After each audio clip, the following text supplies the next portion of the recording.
Hi friends, welcome back to my channel Nellore Sarita Talks. Please like, share and subscribe to my channel. పొద్దున్నే ఎక్కడికి బయలుదేరేసాం అనుకుంటున్నారా? మేమైతే బ్రహ్మంగారి మఠంకి అయితే వెళ్తున్నాం అనమాట. నేనైతే ఇదే ఫస్ట్ టైం వెళ్తున్నాను. సో పొద్దున్నే ఎర్లీ మార్నింగ్ 5:20కే మేమైతే బయలుదేరేసాం. అందరం అమ్మ నాన్న వాళ్ళందరం అయితే వెళ్తున్నాం అనమాట. ఇదంతా మంచిగా రోడ్ అయితే చాలా బాగుంది. అండ్ నెక్స్ట్ అయితే ఇక్కడ నుంచి మాకు ఇదే ఫస్ట్ టైం వెళ్తున్నాం కాబట్టి ఎంత టైం పడుతుందో తెలియదు అనమాట. సో మా తమ్ముడు వాళ్ళు అక్కడ బ్రహ్మంగారి మఠం దగ్గర పోలేరమ్మ గుడిలో అయితే పెడుతున్నారు పొట్టేలు. సో అక్కడికైతే మేము వెళ్తున్నాం. ఇది వచ్చేసి సంగం హైవే అనమాట.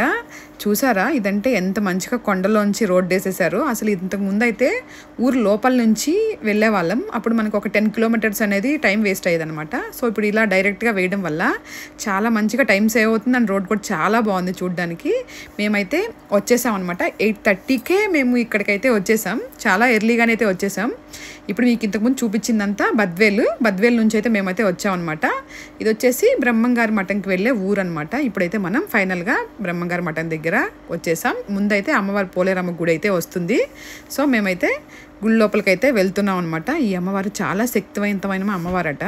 నేనైతే ఇదే ఫస్ట్ టైం వస్తున్నాం. ఇది వచ్చేసి టైమింగ్స్, అమ్మవారి గుడి ఎప్పుడు ఓపెన్ చేసి ఉంటుంది ఏంటనేది. అమ్మవారికి చాలా బాగా పొంగళ్ళు పెట్టుకుంటారంట. చూసారా ఎంత బాగుందో. అమ్మవారికి మంచిగా ఇలా తప్పెట్లు తాళాలతో గుళ్ళో అయితే పొట్టేలు పెట్టుకోవడం జరుగుతుంది. ఇది వచ్చేసి గుడి చుట్టూ మేమైతే ఫస్ట్ టైం వచ్చాము. చుట్టూ ప్రదక్షిణలు అయితే చేస్తున్నాం అనమాట. చాలా బాగుంది. చాలా పెద్ద గుడి, అమ్మవారి గుడి అయితే. ఈ అమ్మవారు అయితే చాలా మహిమగల అమ్మవారు. ఇప్పుడైతే మేము అక్కడ నుంచి 1 కిలోమీటర్ దూరంలో బ్రహ్మంగారి మఠం అయితే ఉందన్నమాట. సో అక్కడికైతే మేము వస్తున్నాము.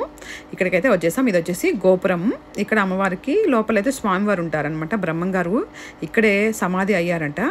సో ఇక్కడైతే మీకు ఈ మండపం అయితే చూపిస్తున్నాను. ఇక్కడ ఏంటంటే అభిషేకం జరుగుతుందని 10 వరకు క్లోజ్ చేశారు. 10కి లోపల దర్శనం అన్నారు. అక్కడైతే చేసేసుకొని మనకి అలో అయితే లేదనమాట. అక్కడ నుంచి సిద్ధయ్య గారి మఠం అంటే ఆయన శిష్యుడు ఉన్నారు కదా, అక్కడికైతే మేమైతే వెళ్తున్నాం. ఇప్పుడు అక్కడి నుంచి ఇది కూడా ఒక ½ అన్ అవర్ అయితే ఉంటుంది.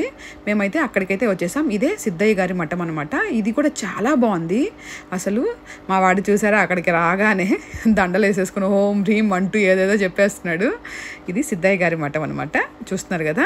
ఇప్పుడు ఇక్కడ నుంచి మళ్ళీ మేము రిటర్న్ అయితే మా తమ్ముడు వాళ్ళు పొట్టేలు పెట్టుకున్న దగ్గరికి అయితే వచ్చేసాం. ఇక్కడైతే వంటలన్నీ అన్నీ ఆల్మోస్ట్ అయిపోయాయి. పొద్దున్నే మేమైతే పూజ చేసుకొని ఇవన్నీ తిరుక్కొని వచ్చేసాం. వచ్చే లోపల ఇవన్నీ అయిపోయినాయి అనమాట. ఇప్పుడైతే ఇంకా లంచ్ టైం అనమాట. ఇలా mutton curry and white rice, వడలు, సాంబార్, రసం ఇలా ఇవన్నీ ఉన్న ఐటమ్స్ అయితే మేమైతే హ్యాపీగా ఫుల్గా తినేసాము. మాకైతే 2.5 అవర్లో మేమైతే వెళ్ళిపోయాం అనమాట. చాలా బాగా అనిపించింది. See in next video. Bye friends.